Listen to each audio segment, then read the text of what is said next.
Welcome back to another educational episode of Talking Lamar. In this episode, we have dug up some interesting facts about New Year's celebrations that you may not know. What are you talking about? What are you talking about? Sorry, I forgot what I was talking about. What are you talking about? I am talking to you. That's just what I was talking about. It's Talking Lamar. You know, we've just taken down our Christmas trees, hopefully.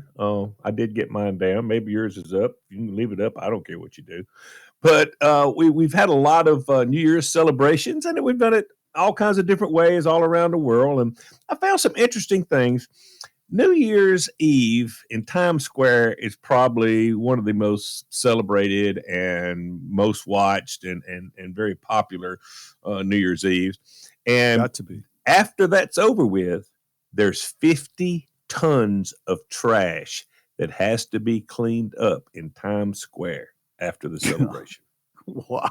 50 tons. And about 3,000 pounds of that is confetti. That's a lot of stuff. Now, here's something you might not know. The confetti dropped in Times Square is now holding secret messages. In 2015, they turned the confetti into wishfetti by having thousands and thousands of people's wishes written on them. They can write them or submit them online to the wish wall in Times Square, and they're turned into confetti. So all of those papers, not all of it, but thousands of those little pieces of paper have wishes on them for a new year and for different things. I think that's pretty cool. I have a wish that I'd like to wish. I wish I'd known. What would you I wanna wish wish? Andy Cohen would stop getting drunk on the New Year's celebration toward the end of it with Anderson Cooper. I depend on that. Are you kidding? I depend that that's what's going to happen. It Yeah. always Yeah. does. One year is better than another, but it always happens. All right, back to you, Lamar. If you wonder about some other places, the Brazilians welcome New Year's Eve at the beach. It's considered good luck to make 7 wishes while jumping into 7 waves. Now, that only works if you're at the beach, which guarantees some pretty big parties in the sand if you happen to be in that part of the country or of the world. Now, if you're in Denmark and you hear plates breaking on New Year's Eve, that's considered good luck. The Danes hold a tradition of throwing plates at the front door of family and friends' homes to welcome good fortune for the coming year. They save up their chipped and unwanted cups and dishes all throughout the year. Then they smash them against the front doors of friends on the last night of the year. The more broken dishes you find on your doorstep at midnight, the more popular you are. It's sort of like getting your yard TP'd when you're in high school. You know, if you didn't get your yard rolled, then you weren't very popular. Talking about that one is weird. Wow. It is weird, but I mean, like I say, these are different countries. Bob wouldn't like that. Right, It'd keep right. him up all No, night. no. Stop with no, the throwing no. of the dishes. Stop it. I know you love me. Enough with that. What's the next one? New Year's Rockin' Eve show is a long-standing tradition. Of course, Dick Clark began hosting the show in 1974. In December of 2004, he suffered the stroke, and Regis Philbin stepped in at the last minute to host. And then in 2005, Clark officially handed the hosting duties over to Ryan Seacrest, but he continued to, make some appearances for the next few years. This is something that makes me feel better. Most New Year's Eve resolutions aren't taken that seriously. 80% of resolutions made at the beginning of the year are forgotten by February. So don't be too hard on yourself, because if you don't follow through, no big deal. Maybe you don't get too aggressive. Don't do stuff like, I'm going to the gym 3 times a week. Or, I'm giving up sugar totally. Or I'm going to read 5 best-selling books this year. Maybe start small, like I'm going to stop swallowing gum. Is that a big problem? I'm just saying, start small. I will leave the toilet seat completely closed because that's fair to everybody. And I will take a 5-minute break from my phone at least once a week. Good luck to That's the everyone most on important one. That's the most important one right there. If I can ask a question during talking Lamar, Max, you gave up sugar. Yes. How difficult has that been? Can you tell us coming up in a moment? Okay, I will. All right. All right, we'll come back with Talking Lamar and Max's amazing accomplishment, giving up sugar totally. It's Talking Lamar with Bob and Sheri. Welcome back to Talking Lamar. And Max, tell us about going without sugar. So I'm going to add this to it, and that is I do cheat every once in a while, like birthday cake. I did it Christmas, that sort of thing. But it's like anything. If you start doing it, you get used to it, and it becomes habit, and then you don't miss it.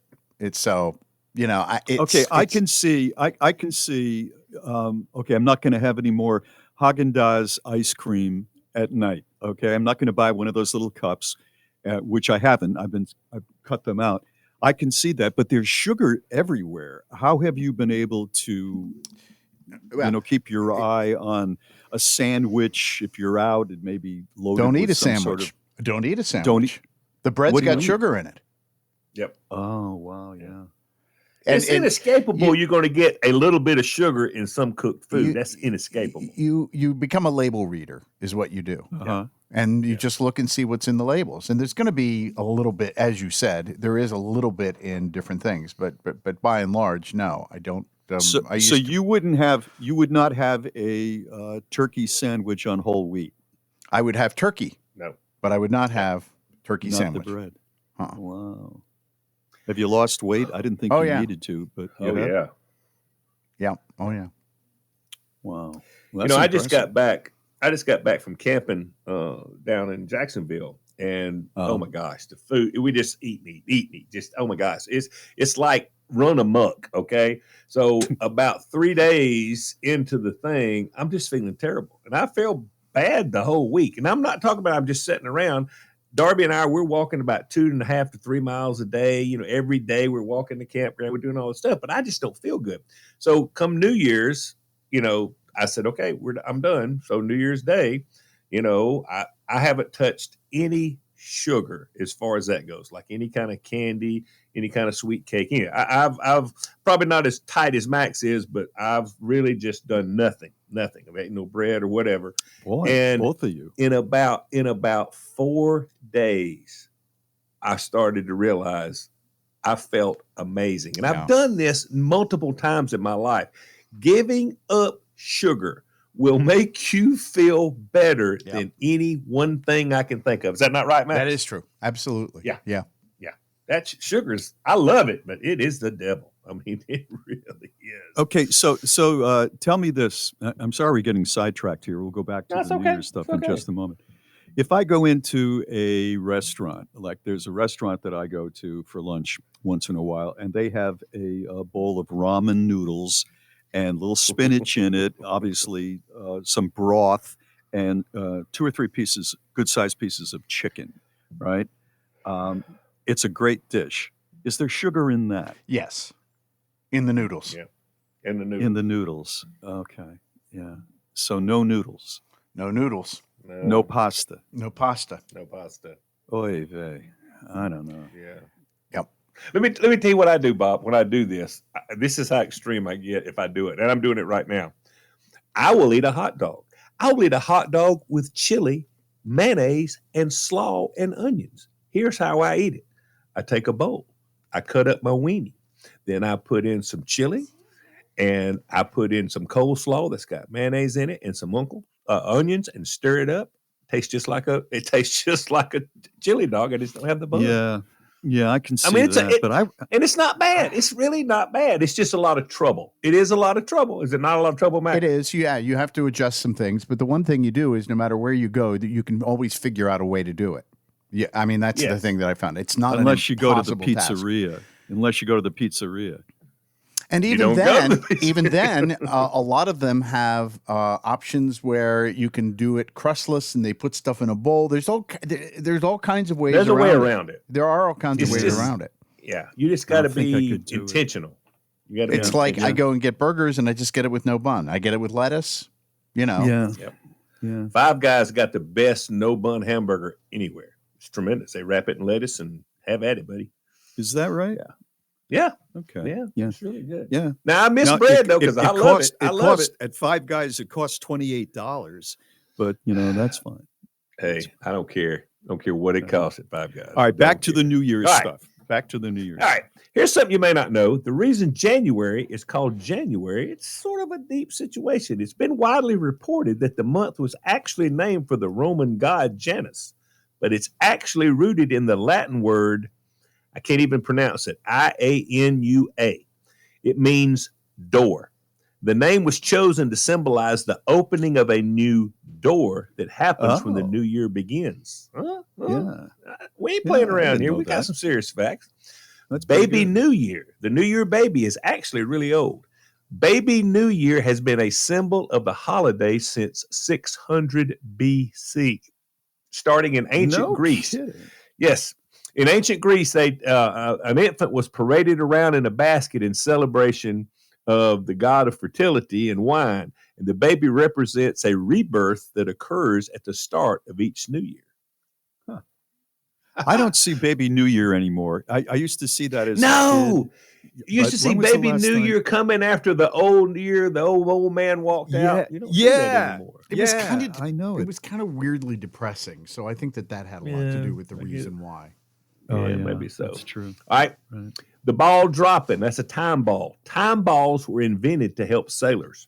Long before it was used on New Year's Eve, a ball on top of England's Royal Observatory in Greenwich was dropped at 1 p.m. to a certain height every day starting in 1833 to help ship captains coordinate their navigation equipment. Similar balls were set up in coastal areas all around the world. I did not know that. So that makes So sense. let me get this straight. The ball would drop and it would signify tides, or what would it signify? No, the time of the day it would drop to a certain level, and that way they would know their times and that kind of stuff. I don't really understand all the mechanics of it, but that's what it did. Yeah. Now, the first Times Square New Year's Eve party was thrown for a newspaper. The annual tradition of gathering in Times Square for New Year's started as a party to celebrate the opening of the New York Times building in 1904. Over 200,000 people showed up and attended. Wow. So, yeah. Thus, Times Square. Yeah. Right. Yep, exactly.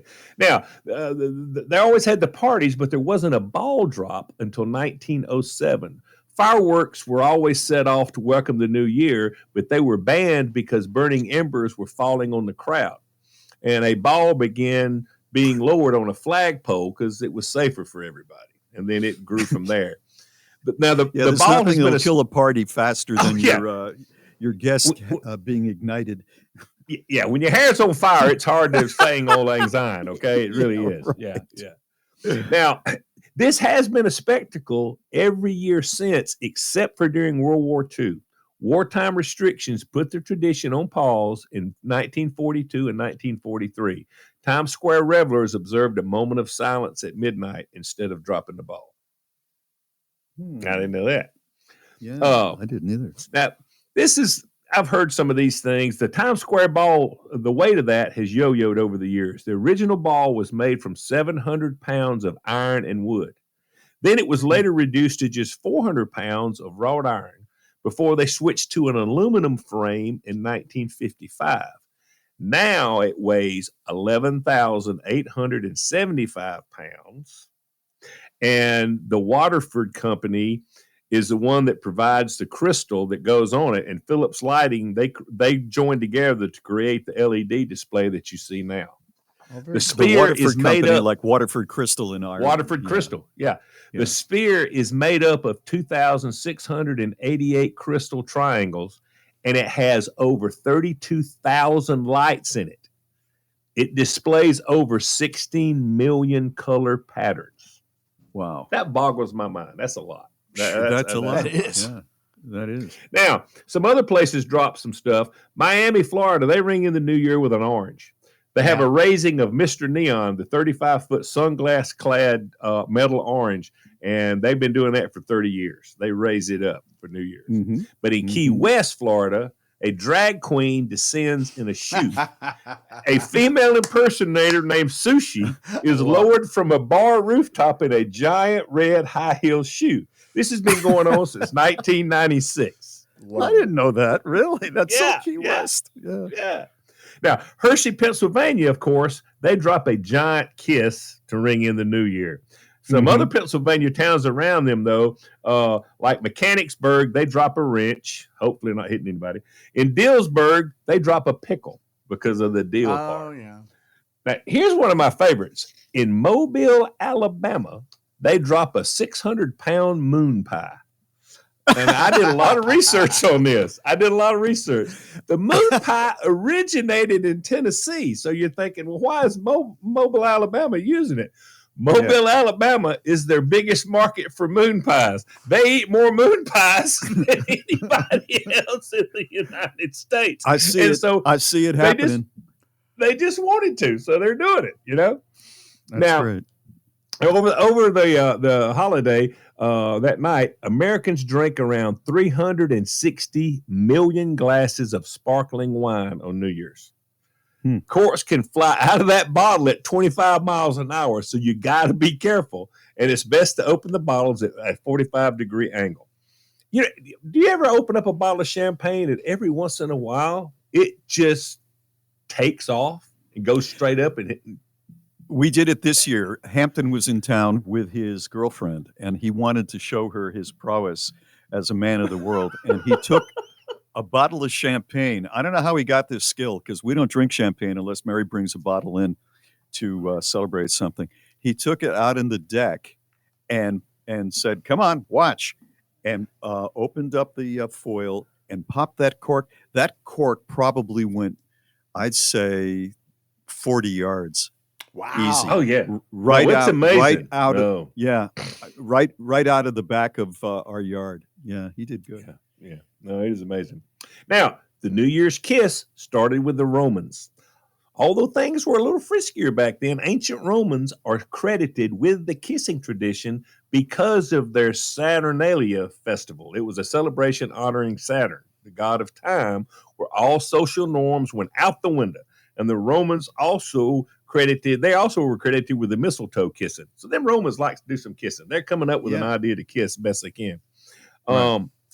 If you want to know who the first nation is to celebrate New Year, it is the island nation of Kiribati, or Christmas Island. It's in the Central Pacific. They're number one. I remember that because when it's the year 2000, remember they said the world's coming apart. I remember they tracked it that was the first place that was celebrating New Year's and was how are things going on the island. And it was okay. Well, there was a song. Jimmy Buffett did it. A bunch of other artists that was out I think it started in the 1940s, and Buffett included it in his stuff. Would you like to have Christmas on Christmas Island? Yeah. So that's that. Now, American Samoa is one of the last places to ring in the new year. American Samoa is actually the second to last place to celebrate the year behind Baker and Howland Island. They're both uninhabited. Some tourists take advantage of the time difference by flying to, now you got to have money to waste and whatever, flying from Samoa to American Samoa, and they get to celebrate twice. Seems to be a lot of trouble. That's I won the $2 billion lottery kind of money. Yeah, that is. Yeah, exactly. That's I'm a hedge fund guy in New York. Yeah, you're right. If you live in Italy, wearing red underwear is considered lucky for New Year's Eve. It'll bring good fortune in the coming year. Grapes are also supposed to be lucky. Spanish households carry on the tradition of scarfing down 12 grapes in the first 12 seconds of the new year. The grapes represent each month of the year. Rumor has it that the whole thing started as a marketing tactic for winemakers looking to sell more grapes in the winter. Little known fact, this is where the Heimlich maneuver was invented. Get it? Scarfing down grapes. Oh, okay. I was taking it as actual fact. Yeah, I was going, well, I never knew that. I thought it was some guy named Heimlich. Sorry. No, but I'm thinking if everybody's eating 12 grapes in 12 seconds, somebody's choking. Yeah, you're right. You're exactly right. Yeah. Now, pork and black-eyed peas. The fattiness of pork symbolizes wealth, and the peas are believed to bring good fortune because they swell when cooked, which is why they're both popular foods to eat on New Year's Eve. I don't know where all that comes from. In the South, we eat pork, black-eyed peas, and collard greens. The pork is good luck. The collard greens bring cash, and the peas bring change. Now, I can't say that I get more money, but I'm afraid not to do it because I don't want to have any less. So I do it every year. Yeah. So I can't say whether it works. We had sauerkraut. My grandmother was from Austria, so we had to have sauerkraut, and then we had those great big link sausages. So so we had the pork, but they used to make me eat that awful sauerkraut, which is. Do you know anybody that serves sauerkraut. Sauerkraut now? You do? Lamar loves it. I eat it all the time. You're kidding me, really? No. Sauerkraut and weenies? You don't have sauerkraut and weenies? Maybe a little bit on a. Well, first of all, I don't call it a weenie. It's a hot dog. Maybe a like at it's not a hot dog unless you put it. It's a weenie. There's a weenie that goes in the hot dog. So it's not a hot dog unless it's actually in the bun, is what you're saying. Yeah. But this is a bad one for you here, Bob. Stay away from lobster and chicken. Lobster and chicken are both considered bad luck foods.